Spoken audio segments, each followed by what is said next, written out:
Welcome to Let the Quran Speak. I'm Aisha, your host. A few weeks ago, demonstrators across the U.S. gathered as part of Families Belong Together rally to protest the White House zero-tolerance immigration policy. The rallies called for the reunification of families separated and detained. While the Trump administration signed an executive order reversing his administration's family-separating policy, according to the New York Times, more than 3,000 children were in federal custody as of July 5th. From a faith perspective, should we as communities be speaking out and taking action? Let's sit down and talk to Dr. Shabir Ally and learn more.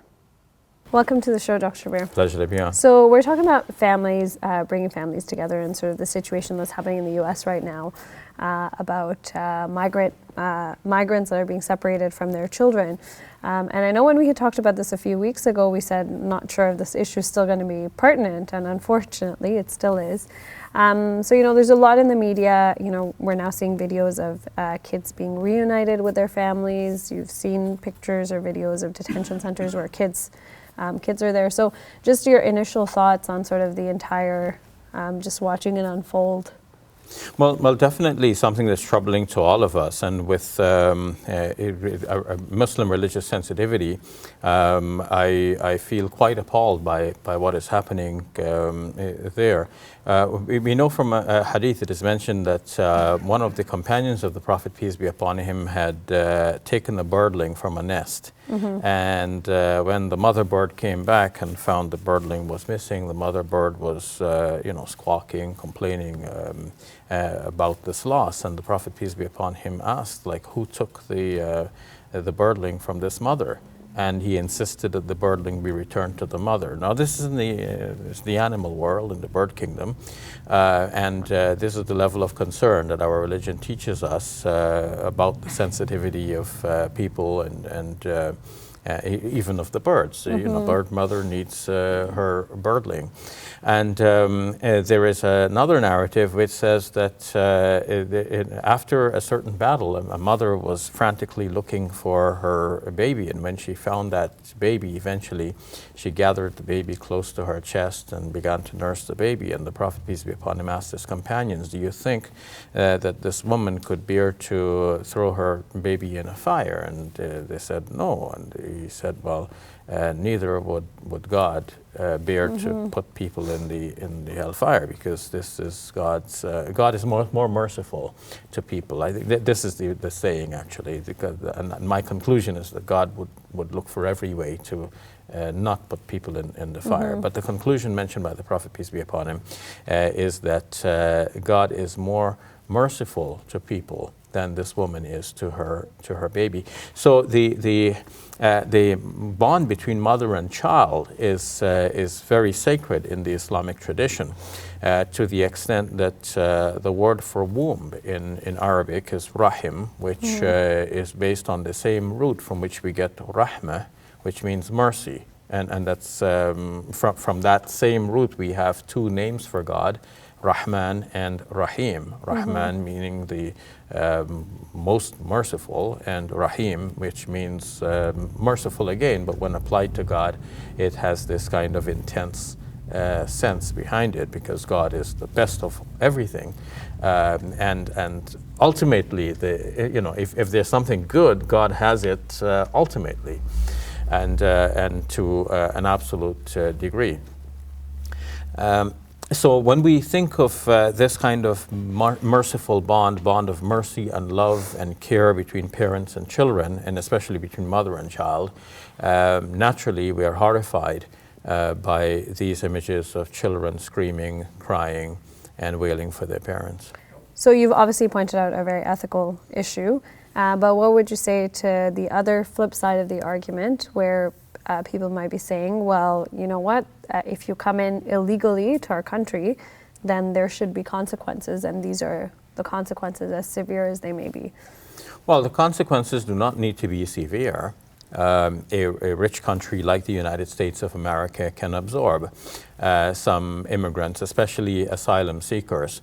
So when one comes in to your country seeking asylum, because they're fleeing conditions which are horrible for them, either because of their political views or some other personal situation, where they risk injury or even death if they return to their countries, then they have to be taken in and treated as somebody who is, I mean, we find a patient on the side of the road.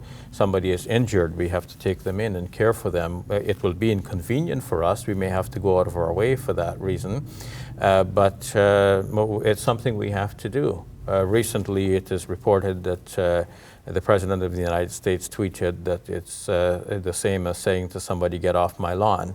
Well, the analogy is not quite apt here, because if somebody is on your lawn and you ask them to leave, naturally, as civilized people, you would ask them to leave nicely. It's not like, get off my lawn. That only happens in Gran Torino. But in real life, civil people, you know, they talk nicely, and we might be curious, why is this person on my lawn? We might want to ask them, why are you here? What's going on?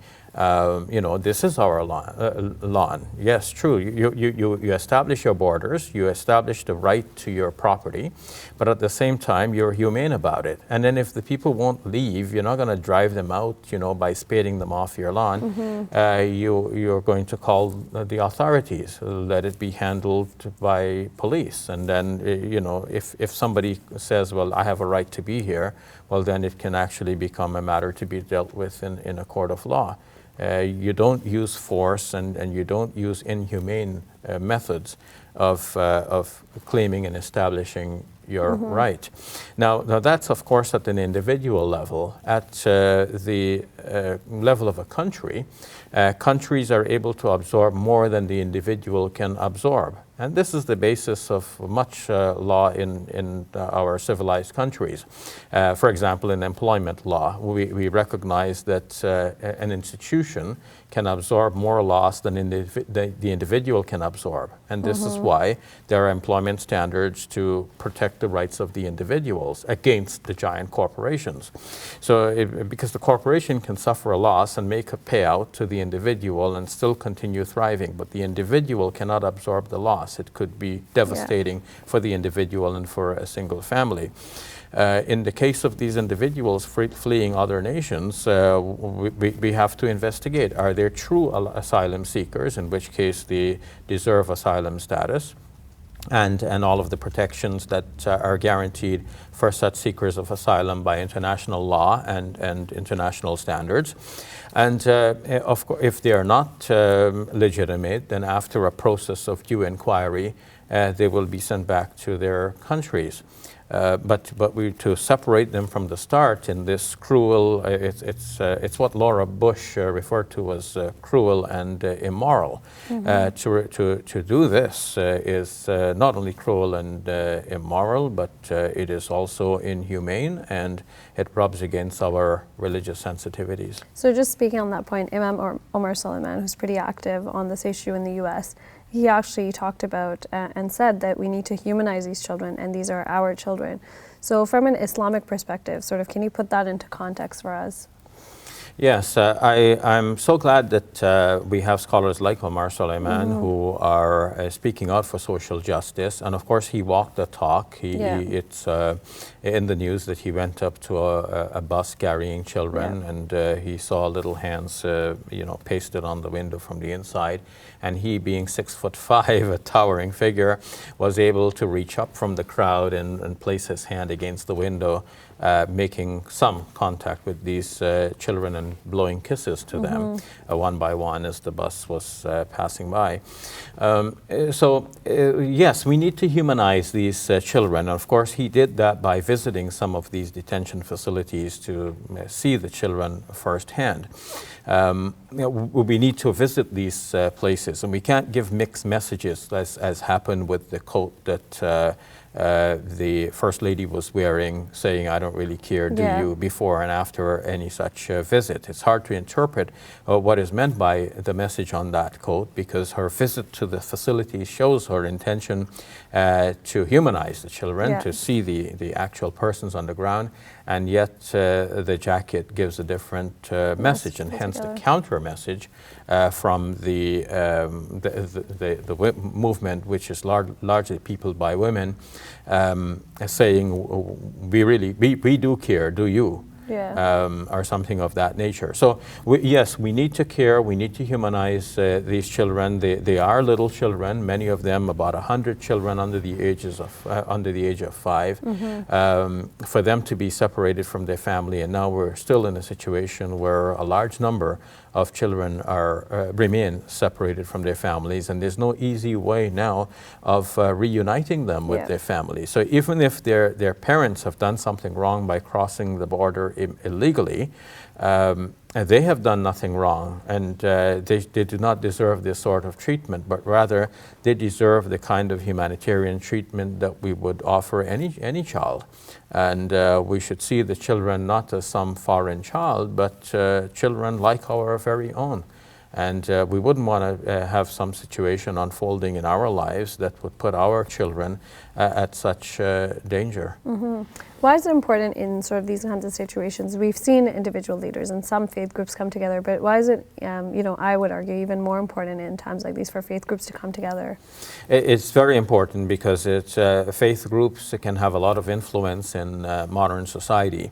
And so I was pleased to see the Parliament of World Religions issuing a condemnation of this zero tolerance policy that results in such a separation of children from their families. And the Canadian Council of Muslim Women have actually shared that declaration, and with obvious sanction for it. So yes, it is very important for faith groups to come together, Jews, Muslims, Christians, people of all faiths, people of not a particular faith, but we all have the basic human conscience that says that this is wrong. People need to come together to see that this is cruel, it is unusual, and it is totally unnecessary. Just as we wrap up, what are some key lessons that we can take away regarding this issue as it applies to us as Canadians? Well, as Canadians, we are looking at our own history as well, and there have been many newspaper articles in the Toronto papers looking back at some of our past mishandling of immigrant children. We also need to look at our own immigration policies and make sure that these are fair and balanced. We cannot go the route of the United States of America and looking more broadly at the policies adopted by the U.S. President. We see that what has largely been described as a Muslim ban eventually became sanctioned by the Supreme Court, at least a modified version of it, where people from a number of countries, which are mostly Muslim majority countries, will be denied entry into the United States of America. This is an alarming set of phenomena that we're noticing under the Trump administration, and it is important for people to look at this at the grander scale. It's not only these immigrant children, but many other people are suffering as a result of these policies. Much more to say, but I think we'll leave it at that. Thank you very much, Dr. Shabir. You're welcome. Hey YouTube, we hope you benefited from this video. If you liked it, or if you didn't, let us know in the comments below. And if you're interested in learning more, check out some of our other videos. And don't forget to subscribe so you can get new videos every Monday, Wednesday, and Friday.